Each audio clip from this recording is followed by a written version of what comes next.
How does IHL apply in a non-international armed conflict? NIAC.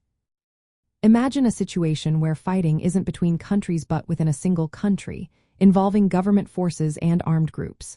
This is what we call a non-international armed conflict. It might be a civil war or a rebellion, but it's still a serious situation that needs rules. So how does international humanitarian law, or IHL, fit into this kind of conflict? Let's find out. In a non-international armed conflict, IHL kicks in when certain conditions are met. First, the violence must be intense and ongoing, not just small fights. There has to be a level of sustained armed violence. Second, the non-state armed groups involved need to be organized enough to carry out coordinated military actions. They must have some command structure and control over territory or resources.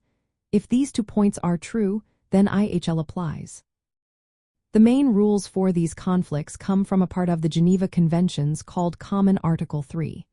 This article sets minimum standards for how people should be treated when fighting inside a country. It bans murder, torture, and degrading treatment of anyone not actively fighting. It also says that civilians and those hors de combat, or out of the fight, must be protected. Unlike international conflicts between countries, there are fewer detailed treaty rules for non-international conflicts. Instead, customary international law and some additional protocols fill in the gaps.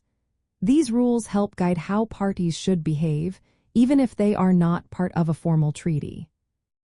It does not matter why the armed groups are fighting, whether for political reasons, independence, or even criminal motives. What matters is the reality on the ground. If the violence and organization levels are high enough, IHL applies. This means even groups involved in criminal activities can be bound by these rules if the conflict meets the criteria.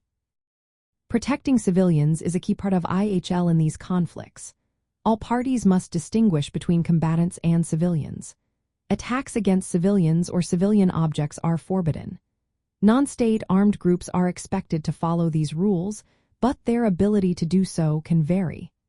As the conflict grows and the armed group gains control over territory, more IHL rules may become relevant. Knowing whether a situation qualifies as a non-international armed conflict is important because it triggers legal obligations.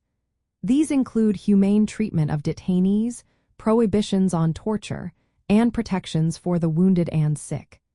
These rules aim to limit suffering and keep some order during chaos. In summary, IHL applies in non-international armed conflicts when there is organized, sustained violence involving armed groups with some level of command. The law focuses on protecting people not fighting and regulating how hostilities are carried out.